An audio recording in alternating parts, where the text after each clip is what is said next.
Good morning. This is Laura from Healthy Carnivore. Let me try to get this straightened out a little better.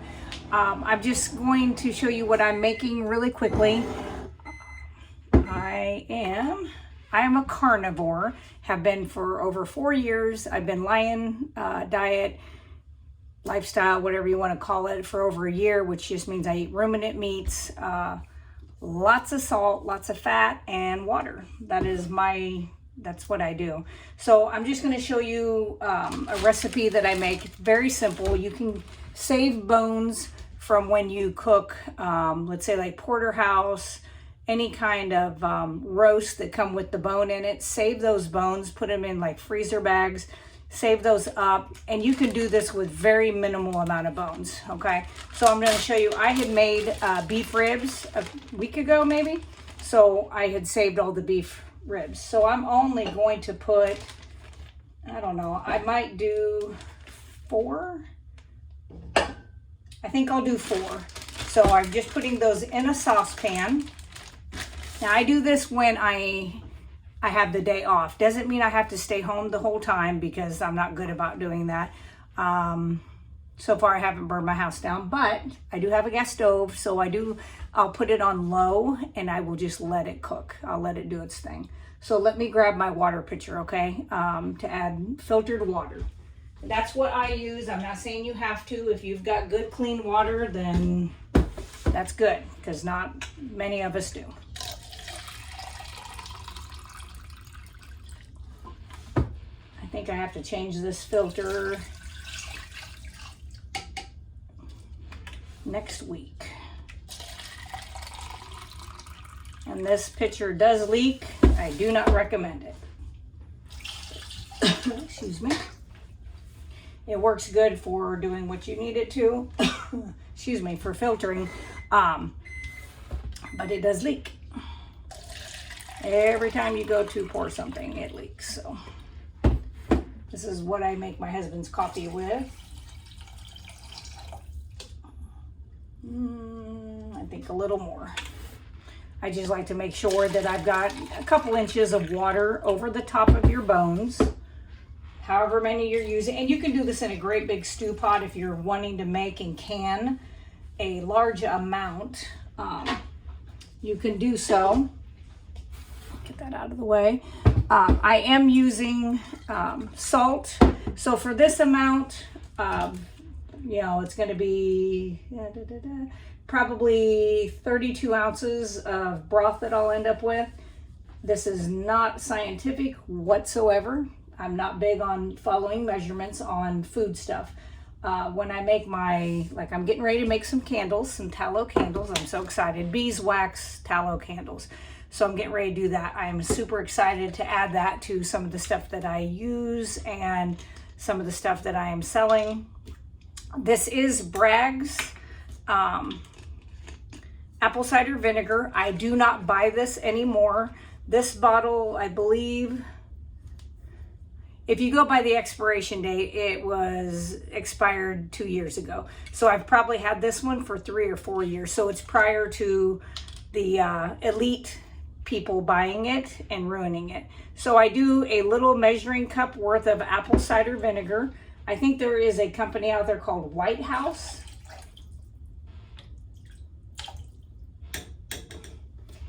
That makes apple cider vinegar, and I don't think they use apples with the Appeal spray on them, which if you don't know what Appeal is, it's definitely something you should go out and look up. I do recommend using like a search engine like DuckDuckGo. I was doing some research the other day trying to look up some stuff that I have in my science books for my nursing, because I went back, I've kept a few, and I'm like, well, this is right here in the book. So I went to Google and I was like, I'll look it up and just be able to print it off easier than trying to write it out. And it absolutely was nowhere to be found, with Google being my search engine. I was like, oh, a little more control. So I actually went to DuckDuckGo, and I think there's other search engines you can go to. They just don't track everything you do, which is kind of nice. Ish. I mean, I think if you're on the web, they can track you. But anyway, they at least don't send ads to you constantly when you get back on the computer. That drives me insane. So they don't do that. So I appreciate that from them.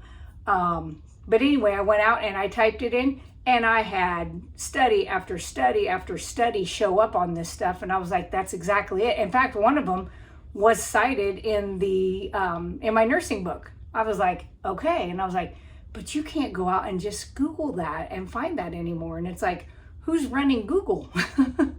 Kind of scary. So anyway, look up Apeel. It is Apeel. And if you really want to be like, what the hell is going on here, is look up MSDS sheet for Apeel. Now, what that stands for is Material Data Safety Sheet, whatever, however you want to call it. I used to work in a factory. We had to have those sheets on every single chemical that we had in the facility so that we knew like its flash point,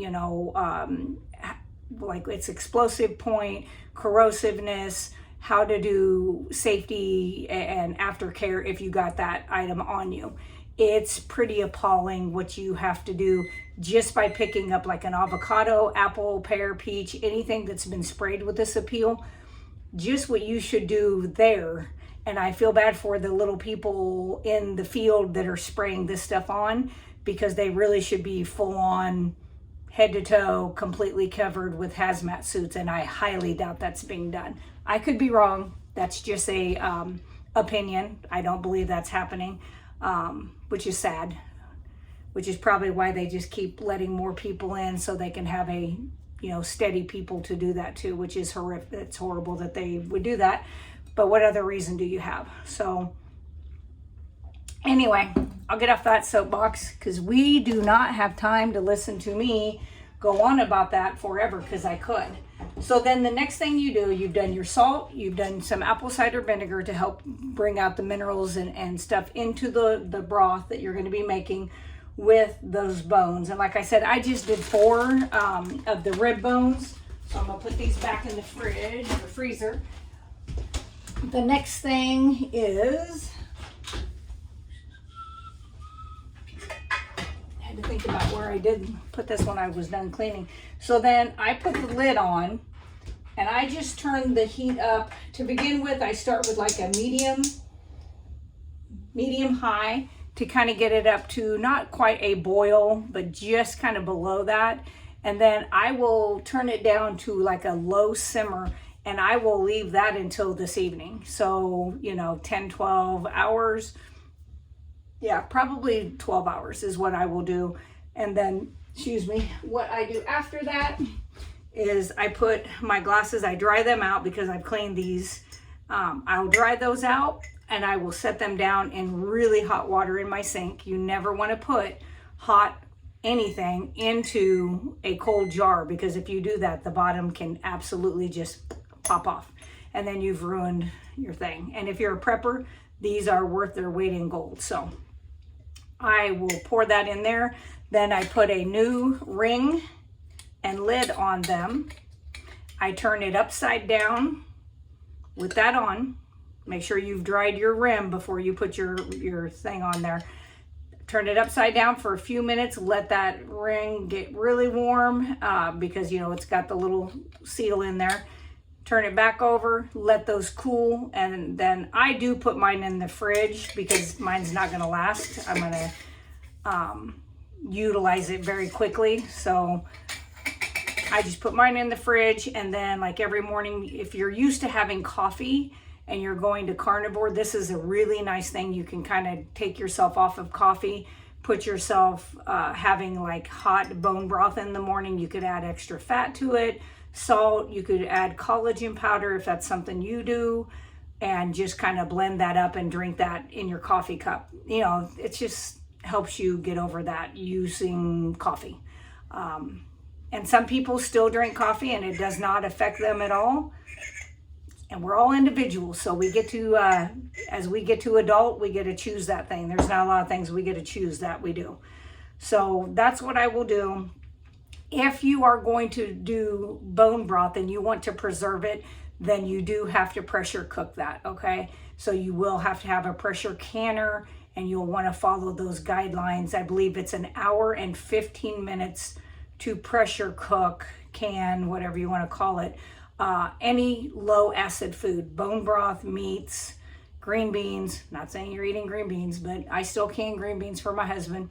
Those are low acid, so they have got to be pressure canned. Well, I guess there are some people that have shown me that back in the day, they used to not do it that way. That's just the way I was taught.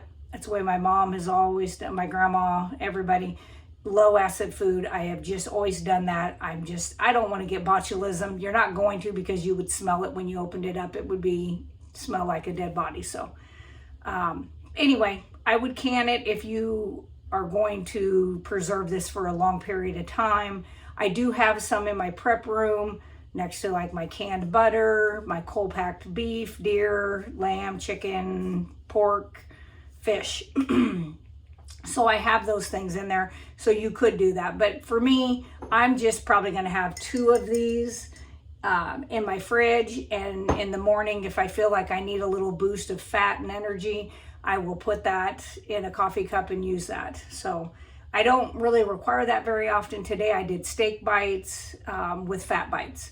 I did them in the air fryer and decided to go ahead and eat around 8 o'clock this morning, because I did extreme heavy lifting today, push-ups, and then I did sprinting. So with that much of a demand, I really wanted to get protein and fat back into my body a little bit faster than I normally would. So, all right, well, I'm going to quit rambling. I'm going to get off here. I'm also taking some, and that's not all of it, but I'll show you what that is real quick. There we go. So I save my beef tallow, anytime I cook anything. I strain that and save it. So what I'm doing here, my poor septic system has to break down all this grease. So what I do there is I put this on a low heat, and I just let it kind of cook. I never let it get to a boil, but I let it cook off those impurities and any of the water that was in that fat. It will cook that off. Once you do that, that's called being rendered. So it is shelf stable. It's something that if you wanted to do, you could also put in a warm jar, lid, ring, make sure you wipe off the rim. You may have to use some vinegar to wipe this rim off when you're putting fatty type items in. Otherwise the seal will not work, no matter how much canning or anything else you would do. So you want to make sure you clean that off with like some white vinegar or apple cider vinegar, doesn't matter. Clean that off, make sure it's dry before you do that. Same thing, turn it upside down, let it set a few minutes, turn it back over, it's gonna seal. That I have done, and I have several. I don't even know how much I have in there. I have enough that if I had to survive off of eating tallow, I could. Not what I want to do, but if anything ever hits the fan, I absolutely could do that. So that's another thing I'm going to be doing. I usually let that render for 45 minutes to an hour is plenty. Once you don't see anything coming up to the surface and kind of popping, you'll see like the water out of the fat, any of those things. Once it's kind of done that and it's just got a really clear look to it, because as you can see right now, even though this is melted, it's not really see-through all the way. Once it is rendered, it'll be a really beautiful gold that you can see all the way through to the bottom. So that's when you know it's done. I let it cool just a little bit. And then, like I said, I put it into a ready, dried, warm jar. So that is what you can do with that. I'm gonna get to working on a recipe for making some candles. So I've got a couple different molds that I'm gonna do since I'm an outdoorsy kind of gal. I've got one with deer and a wolf. And then this one is just like leaves. It's kind of cute. Kind of looks like, I don't know, one of those air plants. So that's what I'm going to be doing today. So everybody, have a wonderful day. Please like, share, subscribe. If you have any health issues, metabolic diseases that you are wanting to try to repair and possibly get out of the matrix of it, everything being a pill and another pill and another pill, or an injection or something like that. I am not a doctor, but I am a nurse of 21 years. And I think everybody can heal their own body. So I think we just have to quit doing things to block those. So I would just say you can reach out to me. My email is in my description. If you don't want to ask questions, publicly, and you want to do something private, that's fine. Just let me know, and I answer all my emails. I always get back to you within less than 24 hours usually. I don't think I've ever taken longer than that. So anyway, you guys have a wonderful rest of your day. I'm going to go visit some patients that I've discharged, in the last year or two, see how they're doing, drop off some tallow lotion to them. And chapstick to one of them. She likes chapstick, and I made some chapstick last week, so we'll be doing that. So everybody have a wonderful day, and as I always say, meet, heat, eat, and repeat.